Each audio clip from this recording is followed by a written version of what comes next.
Would you be willing to listen to Yah say no to your prayers? And then take that answer as an act of love. Hi, this is Barry Phillips with 10-Minute Torah, day number 2, the Torah portion, Ve'et.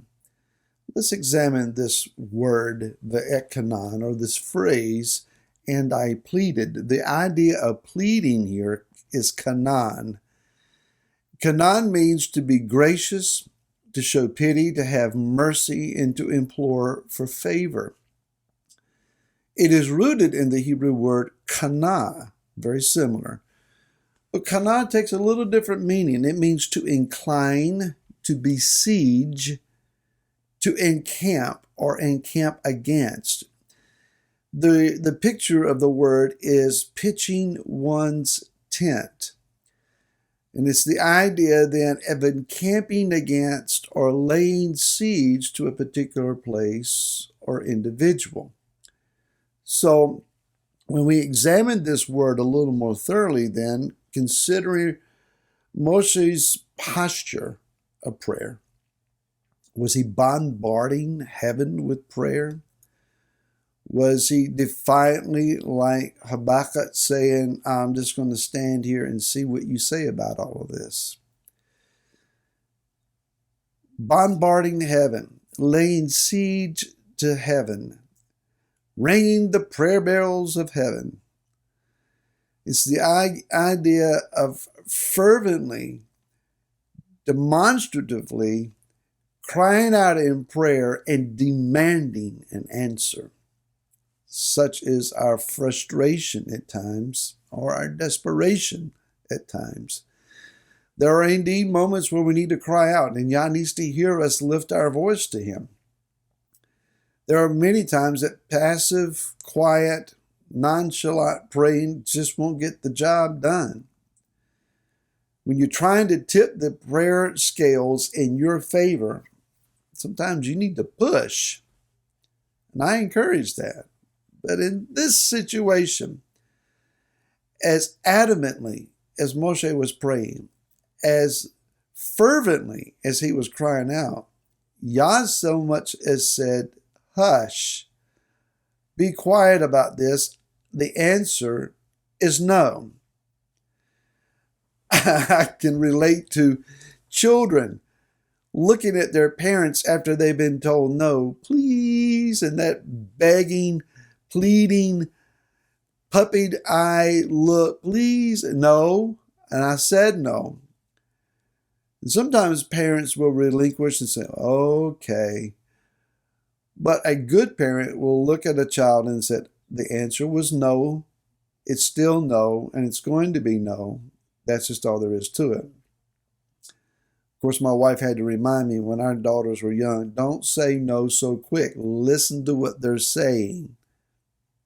I had to learn a lesson. Back to the word Ve'et.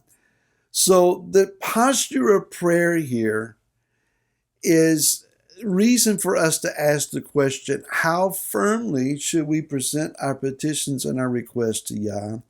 And when He says no, are we good with that? In the book of 2 Corinthians, chapter 12, verse 7 through 10, Rav Shaul, the Apostle Paul, is dealing with Yah in prayer, he says, about this thorn in the flesh. And he said, I've asked 3 times for it to be removed. And he said, then Yah said, no, but rather my strength is sufficient for you. He says, for my power is perfected in weakness. Most gladly, then, I shall rather boast in my weakness so that the power of Messiah rests on me. He said, 3 times I pleaded. Same idea here. Besieged Him. Encamped against Him. Laid myself open before Him and cried out. And Yah 3 times said no. As painful as this thorn in the flesh might have been, whatever the struggle was, we're not told the details of it. I said no. It's also interesting then in Matthew chapter 26, as you read through verses 36 through 44, 3 times Yeshua prayed, Father, if it's possible, let this cup pass from me. Or is it possible for this cup to pass from me? 3 times. Seems to be the number of times that you would seek a yes answer after initially being told no. We're not told beyond this the details of Yeshua's conversation and prayer, but obviously he walked away realizing, I'm going to drink this cup. Now, if you go to Matthew chapter 20, and let's do so, let's go to Matthew chapter number 20. And let's look at verse number 22. Let's go to verse 21. And he said to her, what do you wish? This is the mother of Yochanan and Yaakov. Command that these 2 sons of mine might sit, one on your right hand and one on the left, in your reign. Yeshua answering said, you do not know what you ask. Are you able to drink the cup that I am about to drink and be immersed with the immersion that I am immersed with?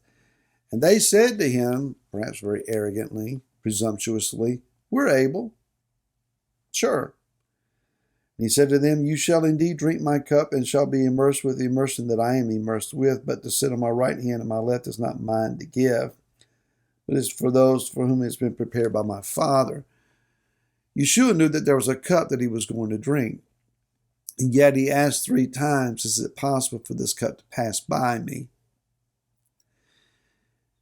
Obviously, the answer was no. Now, what is this cup? Interesting question.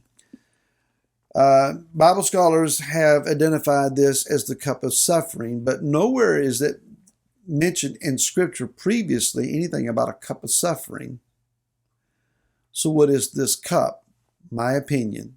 Not doctrine here, my personal opinion, and you're welcome to share it, reject it, think about it, pray about it, whatever you want to do with it. The storyline in Bamidbar, Numbers chapter 5, verse 17 through 24, is that of the Soda. This is the woman that has proven herself to be suspicious in her actions. Her husband has warned her not to carry on a relationship, especially being seen alone with any particular man or a certain man.